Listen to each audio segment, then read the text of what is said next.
Bismillahirrahmanirrahim. Dear students, today we are going to move towards learning theorems on the proportion. We are dealing with theorems we are going to learn today, and from the examination point of view, this is an important exercise. We are going to learn invertendo theorem, then alternando theorem, componendo theorem, dividendo theorem, and componendo dividendo theorem. There are 5 theorems, and the componendo dividendo theorem is of the main importance because the whole exercise depends upon this theorem. The property use hogi. Sometimes we also call it as the properties, and we also call invertendo property, alternando property, componendo property, dividendo property, or componendo dividendo property. Now let's see what is invertendo theorem. ये आपकी book में उन्होंने दिया है इसे theorem of invertendo करके. And हम एक ही स्टेटमेंट रखेंगे if 4 quantities A, B, C, D are linked as, या if 4 quantities are in proportion such that if A is to B equals to C is to D. Invertendo theorem क्या करता है? Invert. Invert से क्या मुराद? Reciprocal ले लेना. सो ये क्या करेगा? अगर order A is to B है, इन्वर्टेंडो थ्योरम अप्लाई होने के बाद ऑर्डर बनेगा B इज टू A. और सेकेंड रेशियो अगर हमारे पास C इज टू D है, ये रेशियो बन जाएगा D is to C. Invertendo theorem में हम रेशियोज का ऑर्डर चेंज कर देंगे. A इज टू B की बजाय B is to A, C is to D की बजाय D is to C. But important is कि हमें इन दोनों का ऑर्डर चेंज करना है. अगर हमने B इज टू A किया, then it would not be equal to C is to D. Fraction form में इसको समझना जरा ज्यादा आसान है. Invertendo theorem states that if your A by B equals to C by D, इसी form को हमने फ्रैक्शन में लिख लिया. Then reciprocal both of the sides, दोनों साइड्स को कट कर दें. ये A by B था, यहाँ हुआ B by A. ये C by D था, यहाँ हुआ D by C. ये थ्योरम आप बहुत मर्तबा यूजुअल कैलकुलेशंस में यूज करते हैं. Now alternando theorem. alternando theorem alternate. सो इसमें क्या करेंगे? इसमें ये करेंगे B को स्किप करेंगे और C के साथ रेशो ले लेंगे एंड देन B का D के साथ रेशो ले लेंगे ऑल्टरनेट मेंबर्स के साथ. मींस रेशो बनेगा A is to C and second ratio बनेगा B is to D equal. Fraction form में चले जाएं और भी आसान है. A by B equals to C by D.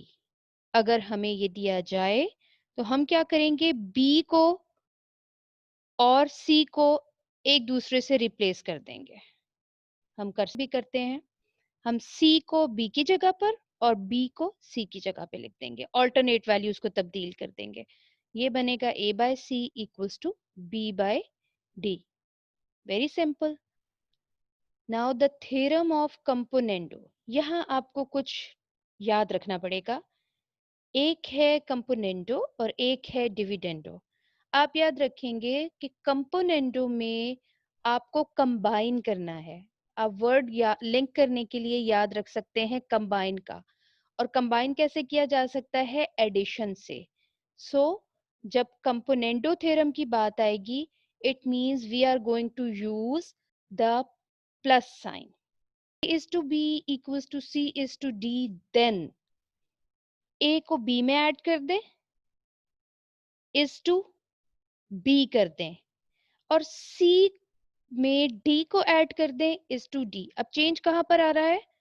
सिर्फ दोनों के एंटीसीडेंट्स में, राइट? जो भी दूसरा मेंबर था, जो भी कॉन्सिक्वेंट था हमारे पास, या उस कॉन्सिक्वेंट को आपने एंटीसीडेंट में ऐड कर दिया। A plus B is to B equals to C plus D is to D. बिल्कुल ये कहते हैं कि ए को एज इट इज रहने दें और बी में ए को ऐड करें।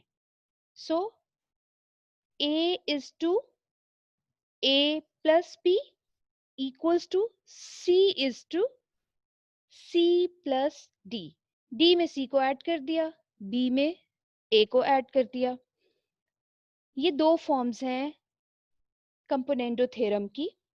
लेकिन वर्थ नोटिंग बात क्या है कि अगर हम ए में बी को ऐड करेंगे, देन सी में डी को ऐड करेंगे, और अगर हम ये सेकंड प्लेस पर रखेंगे, A is to A plus B, B में एडिशन करेंगे, तब यहां पर हमें किस में एडिशन करनी पड़ेगी?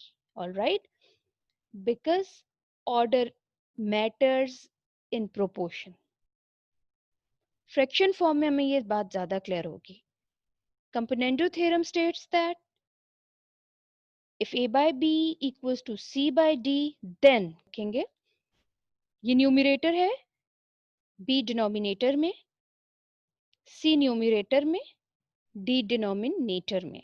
सो न्यूमरेटर में denominator add divided by denominator. Numerator में डिनोमिनेटर ऐड का मतलब कि दोनों साइड पे आपने एक ही काम किया है, a plus B C plus D, और डिनोमिनेटर में न्यूमरेटर ऐड किया दोनों साइड पर, a बाय a plus B equals to c बाय c प्लस डी। ये हो गया हमारे पास कंपोनेंडो थ्योरम। यहीं से हम डिविडेंडो थ्योरम को भी डिफाइन करते हैं। ये आपको स्टेट कर, डिविडेंडो थ्योरम में हम याद रखेंगे we are going to use the minus sign, then numerator a minus B by B equals to c minus D by D. देखें दोनों न्यूमरेटर्स में चेंज है, और न्यूमरेटर में से डिनोमिनेटर माइनस, न्यूमरेटर में से डिनोमिनेटर माइनस।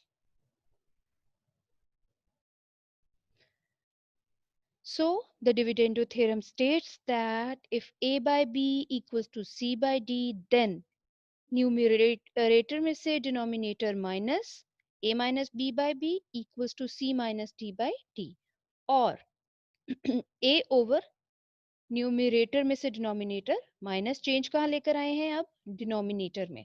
दोनों के डिनोमिनेटर चेंज कर दें या दोनों के न्यूमरेटर्स चेंज कर दें। ऐसा नहीं करेंगे कि a minus B by B is equal to c over c minus D, that would be wrong. Change अगर लेकर आएंगे तो दोनों के न्यूमरेटर्स में या दोनों के डिनोमिनेटर्स में। अब एक मर्तबा और देखते हैं, ये है थ्योरम ऑफ कंपोनेंडो, और फ्रैक्शन फॉर्म में ही देख रहे हैं फिलहाल हम। सो थ्योरम ऑफ कंपोनेंडो या कंपोनेंडो प्रॉपर्टी में हमने क्या किया? न्यूमरेटर में डिनोमिनेटर ऐड। डिविडेंडो में क्या किया? न्यूमरेटर में से डिनोमिनेटर माइनस। अब इन दोनों प्रॉपर्टीज को हम करेंगे कंबाइन और नाम देंगे componendo dividendo property, and as said in your book, componendo dividendo theorem. Numerator में डिनोमिनेटर ऐड, न्यूमरेटर में से denominator minus, a plus B over a minus B. a में b को ऐड किया, a में से b को सब्ट्रैक्ट किया, और इधर क्या किया? c में d को ऐड किया, c में से d को सब्ट्रैक्ट किया, राइट? और याद कैसे रखेंगे? न्यूमरेटर में डिनोमिनेटर ऐड, न्यूमरेटर में से denominator minus. a plus b over a minus b equals to c plus d over c minus d। और इंटरेस्टिंग बात यह है कि इसी पे आप अपना इन्वर्टेंडो थ्योरम अप्लाई कर दें। Means a minus B over a plus B. आप कहें कि हम डिविडेंडो थ्योरम को पहले अप्लाई करते हैं, क्या कोई फर्क पड़ेगा? No, both will remain same, क्योंकि आप इन्वर्ट कर देंगे। तो हम कह देंगे कि a minus B over a plus B is equal to c minus d over c plus d।